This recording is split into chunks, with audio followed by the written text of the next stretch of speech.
Hi guys! For today's video ay tara, samahan nyo kung maglinis ng paunti-unti dito sa aming munting kubo. Dahil dumating na yung in-order kong kortina, makakapagpalit na ako. Syempre, gaya ng dati, color green pa din. Green pa din sa 2024. Charis. Syempre, walang magbabago dahil green talaga ang tinitibok ng puso ko. Kung sa iba'y masakit sa mata ang color green, sa akin naman ay stress reliever ko. So ayan guys, sa mga green lover, kung gusto nyo yung kortina na yan, ilalagay ko na lang yung link sa comment section. Pang lababo talaga yan guys, pero may paglalagyan lang ako. Tsaka maliit lang din, kaya ganyan lang talaga yung size na in-order ko. Bali, 4 na piraso pala yung in-order ko. Pang stock ko na lang din, tsaka pang palit ko pag madumi na. Tsaka gustong gusto ko kasi yung kulay. At yung design din at simple lang. Wala na ang laba-laba at plaplansyahin ko na lang. Share ko na nga lang din sa inyo yung plansya namin na halos yung edad ng panganay ko, 9 years na. May matagal na nga din yan naman siya, kaso nga lang hindi ko pa nagagawa yung life hack na ginagawa ng mga mamis ko. Nakakasunog na nga din siya minsan pero carry pa naman. Yun nga lang pag may nanghihiram, sinasabi ko talaga na mahina lang muna para hindi masunog yung paplansyahin. Di bali na nga lang sa akin dahil kabisado ko siya, hindi pa ako nakakasunog ng uniform ni Cypher. Konting hagod nga lang yung ginawa ko, mawala lang yung gusot para hindi naman pangit tignan. Yung paglalagyan ko kasi, ayun yung natatanaw pag may bumibili sa sari-sari store namin.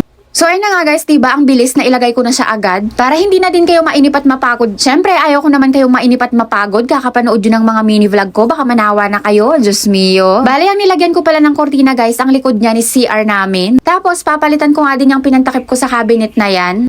Makikita nyo na nga ang mga tunay naming kayamanan, Diyos mio. Lagayan nga namin yan guys ng mga punda ng unan, bedsheet at saka mga kumo. Sorry na agad guys at hindi pa naka-organize, hindi ko pa siya natupi ng maayos kaya tinatakpan ko talaga para kahit magulo siya okay lang. Madali ko lang naman siya na ilagay kasi ginamitan ko siya ng thumbtacks tapos minartilyo ko na lang. Malaki nga siya para pantakip dyan pero ginawan ko na lang ng paraan, tinupi ko na lang. Dahil green lover nga tayo, syempre matutuwa tayo sa kinalabasan. Mas maliwanag nga siya tignan ngayon kaysa sa dating nakalagay na kortina dyan. Sunod ko namang pinagtatanggal yung mga stuffed toys na nakalagay sa taas. Para pagpagin at punasan na din yung pinaglalagyan nila dahil puno na rin talaga ng alikabok. Kailangan ko na nga din silang labhan dahil maalikabok na rin kasi at saka madumi na rin tignan. Gaya nga din ang itsura ko dyan at nanlalagkit pa ako at wala pa talaga akong ligo katatapos ko lang din maglaba. Diyos mio. Pero sa susunod na araw ko na lang sila labhan, madali lang naman at may dryer na, madali na lang silang matuyo. Inuunti-unti ko lang din kasi talaga ang paglilinis at hindi ko kayang pagsabay-sabayin. Hayan nga't hindi pa ako nakakapaglinis sa aming munting sari-sari store, hindi pa ako nakakapag-display, nasa mga karton pa. Kaya kahit napakaliit ng aming munting kubo, hindi ko pa ata matatapos, aabutan na lang ata ng Christmas, hindi pa ako nakapaglinis ng buong bahay. Pero pasasaan ba't matatapos ko din yan, may New Year pa naman, pwede namang lipasan na lang ng Pasko, Diyos mio. Nagbawas na nga din ako ng mga stuffed toys dyan na iba, iniwan ko na lang talaga yung pinakapaboritong laruan ni Samira. Ipapamigay ko na nga lang din yung iba at yung iba ipapauwi ko sa bahay namin sa Pangasinan. Napakahilig ko kasi talaga sa stuffed toys dati at saka wala pa naman akong masyadong ginagawa nun kaya naaasikaso ko sila at naaalagaan pero ngayon hindi ko na sila kayang i-maintain na malinis. Sunod ko namang pinagtatanggal muna yung mga naipon kong panghanda sa Christmas at saka New Year. Pupunasan ko nga lang din yung organizer rack na yan dahil maalikabok na din. Ilalagay ko na kasi lahat dyan yung mga napamili kong panghanda sa Christmas at saka New Year. Syempre hindi ko naman isang bagsakang nabili lahat yung mga yan. November pa nga lang ay nag-start na ako bumili, 1, 2, hanggang sa naipon. Mabigat kasi guys, pag isang bilihan lang at hindi naman natin carry yun. Pero yung mga naipon ko na grocery na yan ay hindi lang naman para sa amin. I-share namin sa side ng family ng asawa ko. May mga parating pang akong order, sana nga umabot pa ng Christmas or kahit man lang sa New Year para ma-share pa namin sa parents ko. Halos pang dessert nga lang lahat yan dahil ang balak naming ihanda ay ulam at kanin dahil parang nakakasawa na din ng spaghetti at saka pansit. Kayo ba guys, nakapagkumpleto na kayo ng mga ihahanda nyo sa Christmas or sa New Year?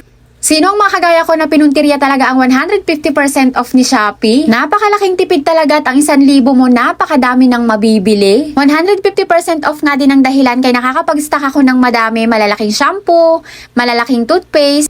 O sinong relate dyan mga kako-mommies? Alam kong maraming nabudol sa inyo kagaya ko pero budol na the best. Habang nagvo-voice over nga ako at nakita ko ang itsura ko, Diyos mio, para kong kinawawa. Pasensya na nga din pala dyan yung pajama ko dahil may butas, ewan ko kung napansin nyo pero paborito ko yan kahit butas-butas na sa puwet, Diyos mio. At yun na nga guys ang itsura nung matapos na akong maglinis tsaka magligpit. At sana nga'y nakarating kayo hanggang dulo. At kung nagustuhan nyo nga ay isang react naman dyan at isang comment. Ilang araw na nga lang ay Christmas na. Patuloy lamang po kayong mag-share, mag-comment at saka mag-react sa mga mini vlog ko. Sa 25 po ay mamimigay ako ng konting blessing sa magiging top 3 ko sa top engager ko. Yun lang muna guys for today's video. Agyaman na! Ma-share ko na nga lang pala sa inyo guys na seller kami ng expanded and perforated available in stainless and BI. Direct kami sa factory kaya sakto sa presyo at makakasigurado kayong good quality ang marireceive yung item. Pwedeng gamitin ito sa screen door, windows, dryer, speaker, kalkal, motor pipe or tambucho, filter, organizer, cage, commercial at marami pang iba. Available din po ang magpa-laser cutting ng stainless BI at acrylic. Pwede din po mag-order ng plain sheet, metal at acrylic. Pwede din po kayo magpakat ng laser cutting, engraving at bending. Available in different sizes. Customized cut is available din guys. High quality materials for a quality finish. Kaka-open lang po pala ng shop namin sa Shopee. Kaya guys, Bekheneman, order na! Para po sa unang 5 makakapag-check out sa shop namin sa Shopee ay makaka-receive po ng freebies. Kaya guys, link in my bio. Pwede din po kayong mag-direct PM sa akin para sa mas mabilis na transaction. Ilalagay ko na lang po yung cellphone number ko sa comment section.